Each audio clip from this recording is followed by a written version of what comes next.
My daughter called me a burden 3 weeks before my son called at 3 a.m. to tell me she'd been stealing from me for 8 months. I didn't know that yet, of course. At the time, I was standing in my kitchen making decaf, watching the early October frost settle on the backyard I'd maintained for 31 years. The tomato cages were still out. I kept meaning to bring them in. Small things like that had started slipping since my wife passed. Little tasks that used to have a natural rhythm to them. 2 pairs of hands. One list, one household. Now it was just me, 64 years old, retired from 32 years as a high school history teacher. And the tomato cages were still in the yard on the 1st of October. That was the year my younger daughter moved back in. Her name is Carla. She's 37 and she has my wife's eyes and none of her patience. The move was her idea, framed as concern. Dad, you're in that house alone. It's too much for one person. What if something happens? Her husband, a man named Troy, nodded along from the couch, like he always did when Carla was performing sincerity. They had a lease ending anyway, she said. Just temporary. 6 months, maybe 8. Just until they got back on their feet. I said yes, because I missed having people in the house. That was my mistake. Not the only one, but the first. My older son Vincent lives 40 minutes away in Rockford. He's a forensic accountant with the State Attorney General's office, the kind of job most people don't fully understand until they need someone who does. He visited every few weeks. He and Carla had never been close, even as kids. Not hostile, just different in the way that sometimes happens in families, like two plants that grew toward separate windows. When I told him Carla and Troy were moving in, he was quiet for a moment longer than felt comfortable. You sure about that, Dad? I told him it'd be fine. I believed it. The first 4 months were fine, or close enough. Carla cooked a few times a week. Troy fixed the gutter on the east side that I'd been ignoring. There was noise in the house again, footsteps overhead when I was reading downstairs. The smell of coffee started by someone else in the morning. I won't pretend I didn't appreciate that. Grief is a strange roommate. It makes the silence feel hostile. But somewhere around month 5, things shifted in ways I couldn't quite name at first. My mail started coming in already opened. Not all of it, just the financial stuff. Carla said she'd been checking it for me. With a smile that suggested this was a favor, Troy began asking questions about my pension, my wife's life insurance settlement, the reverse mortgage I'd looked into 2 years ago and decided against. Casual questions. Conversational. The kind you'd ask over dinner without it seeming like anything. I'm a history teacher. I spent 3 decades teaching kids how power moves through systems, how people rationalize what they want to take. I should have recognized it faster, but it's different when it's your own child. Your brain keeps filing the evidence in the wrong drawer. Then I started noticing the accounts. I have 3, a checking account for day-to-day, a savings account I'd built up over 30 years, and a CD my wife and I opened together in 2009 that we'd rolled over twice since. I manage them through my phone, something my son set up for me 2 years ago. First of the month, I checked the balances out of habit. In March, the checking was down more than it should have been. I'd made no large purchases. I chalked it up to a utility spike, the furnace running hard all February. In April, it happened again. In May, I looked more carefully and found a transfer I didn't recognize. $400 routed to an account I didn't know.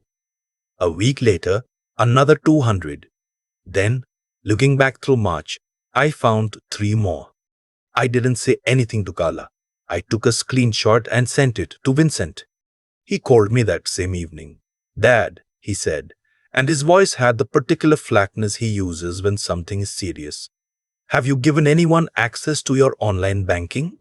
I hadn't, or I thought I hadn't. But then I remembered. Carla had borrowed my phone twice in January, once to check the weather and once because hers was dead and she needed to call Troy. I'd unlocked it and handed it to her without thinking. Vincent said, He'd look into it quietly. He said not to change my passwords yet, and not to tell Carla he was involved. I asked him why. He said, because if there's more to find, I want to find all of it before they know we're looking. I went to bed that night and lay there listening to footsteps on the floor above me. Carla and Troy moving around in my guest room, the room where my wife used to sew, and I felt something cold move through me that had nothing to do with the weather. Vincent called back 4 days later. His voice was the same controlled flatness, but underneath it I could hear something held tight. Dad, it's worse than I thought. 12 transfers over 8 months.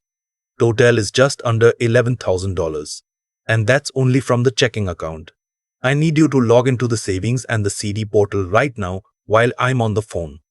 I was in my car in the driveway because I didn't trust the walls of my own house anymore. The savings account was down $19,000 from where it should have been. 3 of the transfers were listed as authorized bill pay. I had not authorized them. The CD had not been touched. They likely didn't know the login for that one. $30,000. Between the checking and savings, nearly $30,000. My wife and I saved that money over decades. Saturday night dinners we didn't take because we were putting away $50 instead. A vacation to Ireland we kept postponing. 30 years of small choices that added up to something we thought was security. Dad, Vincent said, I need you to listen to me carefully. Don't go back inside yet. I'm going to call a colleague. Tomorrow morning, I want you to go to your bank in person, alone, and change every password and every authorized user on those accounts. Don't tell Carla and Troy the night before. Don't change anything on your phone tonight. Can you do that? I said yes. My voice surprised me, steadier than I felt. One more thing, he said. Before you go back in tonight, is there anything in the house they could have access to that I should know about? Safe? Filing cabinet? Documents? I thought of the filing cabinet in my home office. The one I kept unlocked because I'd never had reason to lock it. The one that held my wife's insurance settlement paperwork, my pension documentation, my social security information. I told him.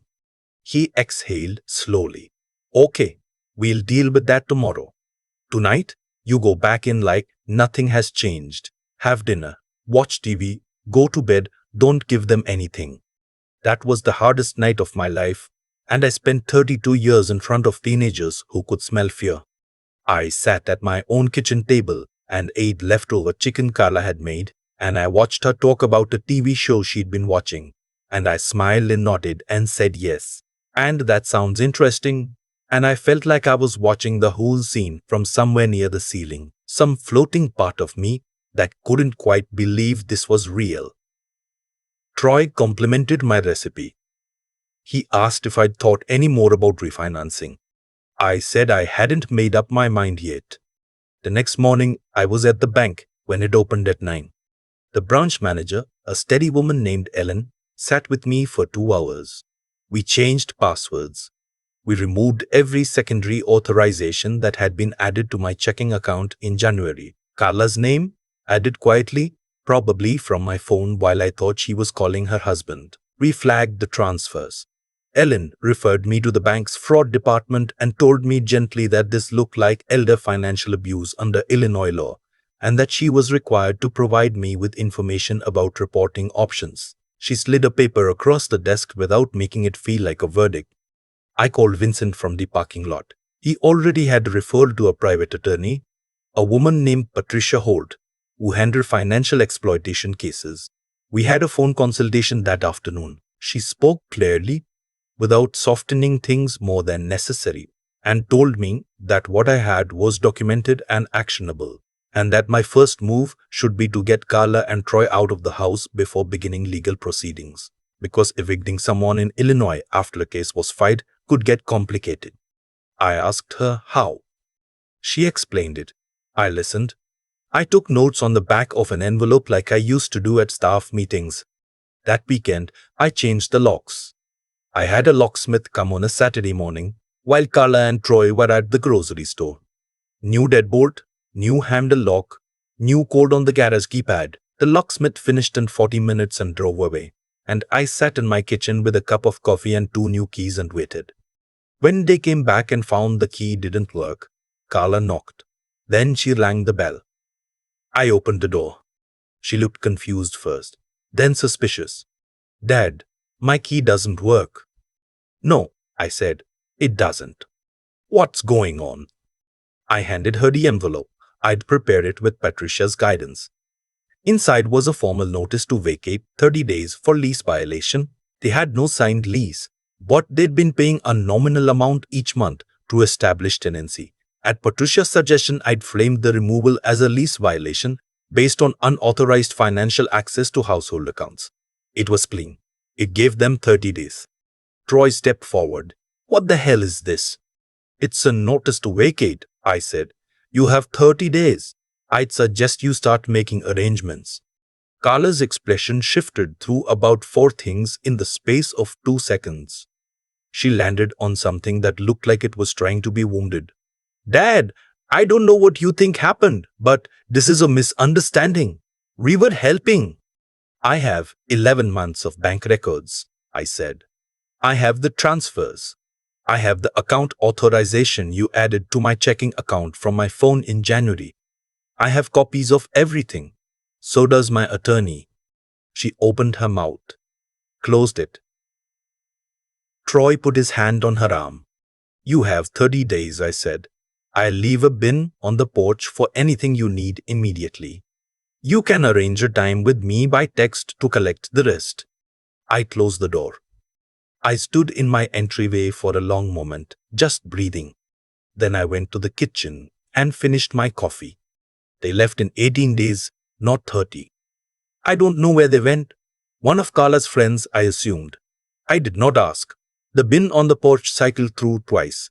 I'd leave it out. They'd collect it when I was out. Leave a text that said, got it.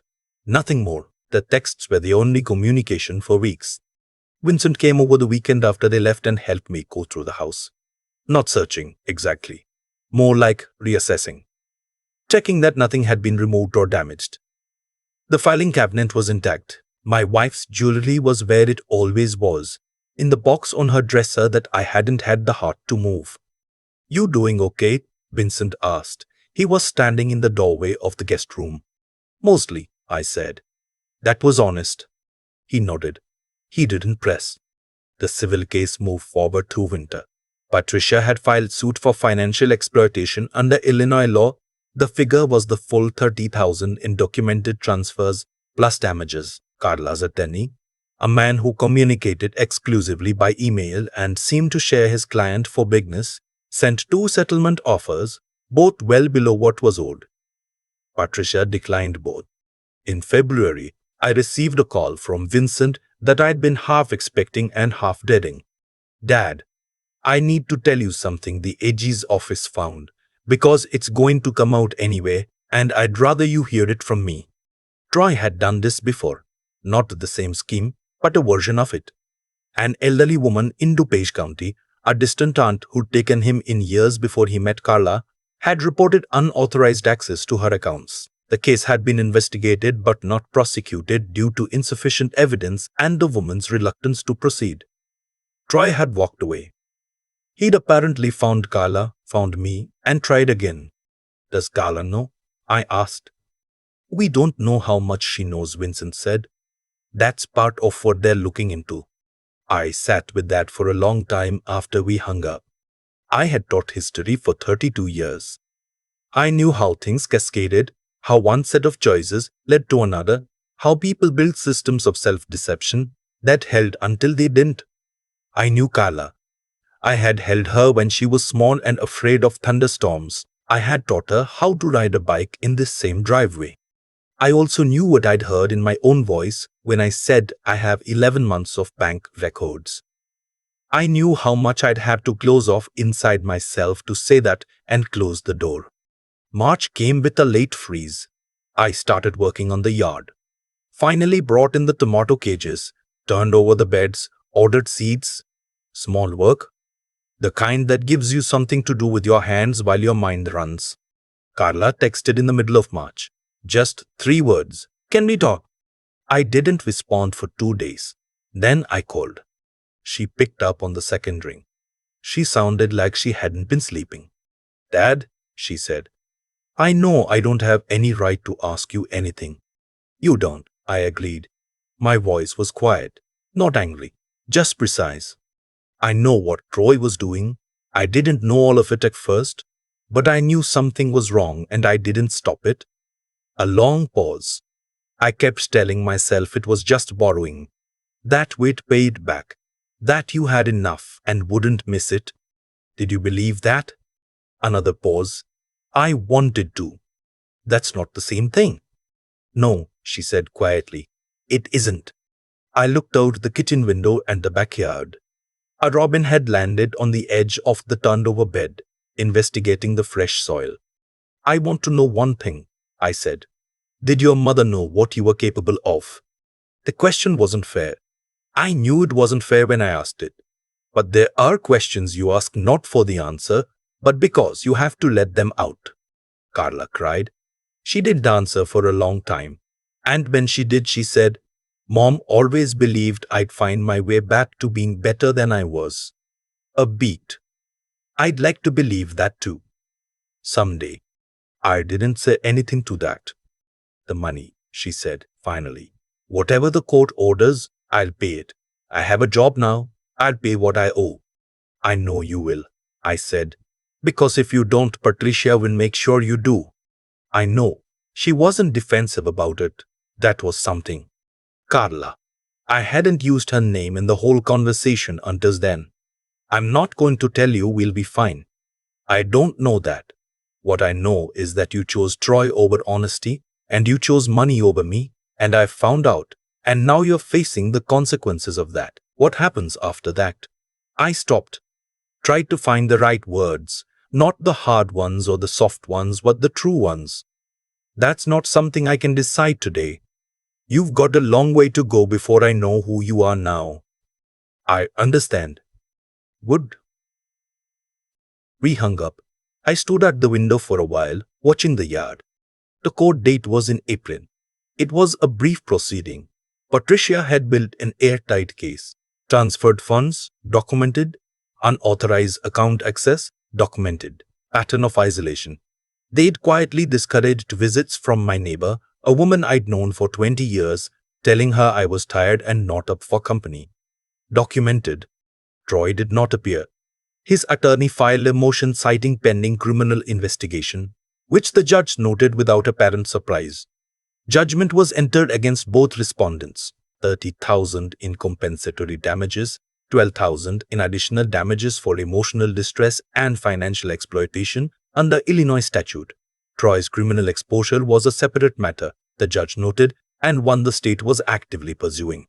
Carla sat across the aisle. She didn't contest a single point. When the judge asked if she had any statement, she said, No, Your Honor, the plaintiff's account is accurate. Her attorney looked pained. I looked at her once when we were leaving. She looked like she hadn't slept properly in months. She looked, honestly, a little like her mother. That same way my wife had when she was carrying something heavy that she didn't know how to set down. I looked away first. Outside, Patricia shook my hand. You handle this better than most people do, she said. I was a teacher, I said. You learn to keep a straight face. She laughed once, and we walked to our separate cars. I didn't sell the house. I thought about it. I walked through each room and asked myself if I could stay here and still feel like it was mine, or if they'd taken that too. I decided they hadn't. The tomato beds were mine. The filing cabinet, relocked now with the key on my keychain, was mine. The guest room I repainted in May, a pale blue my wife had always wanted for that room, and I'd kept putting it off. And then she was gone, and I'd put it off some more. I painted it in a weekend, working slowly, and it came out well. Vincent came by for dinner when I finished. He stood in the doorway of the newly blue room and nodded. She would have liked that, he said. I know. We ate dinner, the two of us, the same kitchen table I'd eaten at for 31 years. He asked how I was doing. I told him, better than I expected, more tired than I'd like. He told me that was fair. In June, Carla made her first payment toward the judgment, $42 above the minimum. Not by much, but above it. I noted it. In July, she made another payment, on time. She didn't write, didn't call. I don't think she knew what she wanted to say and was smart enough not to say something wrong. That was more self-awareness than I'd given her credit for. I started volunteering at the public library in September. I help with a twice-monthly American history discussion group for adults, mostly retirees, a few community college students. It's not teaching in the formal sense, but it uses the same muscles. People arguing about the same periods of history they've argued about for decades, still learning things, still surprised. I find I like being in that room. A friend from the school where I used to teach, a man who retired 2 years before me, joined the group in October. We'd lost touch. We had coffee after the first session and talked for 2 hours. Small things, but they add up. One evening in November, I was going through a drawer in the kitchen, looking for a particular takeout menu I was fairly sure I'd kept, and I found a photo I hadn't seen in years. Carla, maybe 9 years old, sitting at this same kitchen table, doing homework. She had a pencil tucked behind her ear and a look of complete concentration. The tip of her tongue visible, the way it always was when she was thinking hard. My wife must have taken it. I didn't remember it being taken. I stood there for a while, holding it. Then I put it in the drawer in my office, not thrown away, not on display. Somewhere in between, somewhere I could leave it for now without having to decide what it meant. That seemed right. I'm not a man who deals in simple endings. I spent 32 years teaching students that history doesn't wrap up cleanly, that the interesting part is always the part that keeps going, the part that doesn't resolve. I believe that. I still believe it. What I know is this. My accounts are mine. My house is mine. My name is on my own documents. When my son calls, it's just to talk. When my neighbor stops by, she's welcome. When I check my mail, it's already mine. Those sound like small things, but ask anyone who's had them taken away whether they're small. I planted garlic in the fall beds last week. It goes in late, winter's over, comes up in June. I won't see the result for 7 months. That's fine. I've learned to be good at waiting for things that take time to come back. I keep thinking about the tomato cages, how I left them out there for weeks because the rhythm of the house had broken and I didn't have anyone to do the small things with anymore. Grief will do that. It doesn't just take the person, it takes the system you built around them, and when that happens, you become vulnerable in ways you don't even see coming. That's what Carla counted on, whether she fully understood it or not. She didn't walk through my door with a plan to steal from me. I don't think it started that way. What I think happened is that she saw a man was tired and sad and alone in a house too big for one person, and somewhere in that observation, a door opened in her that she should have closed. Troy walked through it first.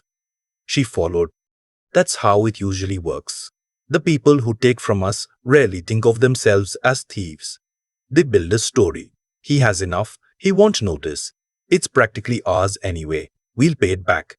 And they live inside that story until reality tears it apart. Carla lived in that story for 8 months. The moment she said, I wanted to believe that, instead of, I did believe that, she told me exactly what kind of knowing she'd been carrying all along. What saved me wasn't luck. I want to be clear about that. It was Vincent, yes. But more than that, it was the fact that I had spent 32 years in classrooms teaching young people to think carefully about evidence, to question the easy explanation, to notice when something doesn't add up. When the numbers in my account stopped making sense, I didn't dismiss it. I looked harder. I sent a screenshot to my son. I walked into the bank when it opened at 9 and I sat there for 2 hours and I asked every question I needed to ask. That's not a small thing. A lot of people in my position don't do that. They're too ashamed or too afraid of what they'll find or too unwilling to believe that someone they love could be responsible. I was afraid. I was ashamed. I did it anyway. And here is what I know about that. The willingness to face what is true, even when it costs you, especially when it costs you, is the only thing that keeps you standing. I did not let them take my house, my savings, or my sense of who I was, because I refused to look away from the evidence once I found it. That refusal is a choice. It's a choice anyone can make at any age, in any circumstance. But you have to practice it before you need it. The hardest part was not the legal case. The hardest part was sitting across my own kitchen table from my daughter, watching her talk and laugh while I said nothing, knowing what I knew, feeling the full weight of what had happened and choosing not to flinch. That took something I had built over a long time. Not toughness exactly, but a kind of steadiness, the kind you develop when you stood in front of 30 teenagers at 7:30 in the morning and had to be the most grounded person in the room, regardless of what was falling apart in your own life. Nobody gives you that steadiness. You build it slowly out of everything you've chosen to do, even when it was hard. Carla is making payments now. She's going to therapy. Whether she finds her way back to being someone I can trust, I genuinely don't know. What I know is that the outcome of the story, the part where I still have my house and my accounts and my name on my own documents, is not something that happened to me. It's something I made happen. With help, one careful decision at a time. The garlic I planted last fall is going to come up in June. I'll be here when it does.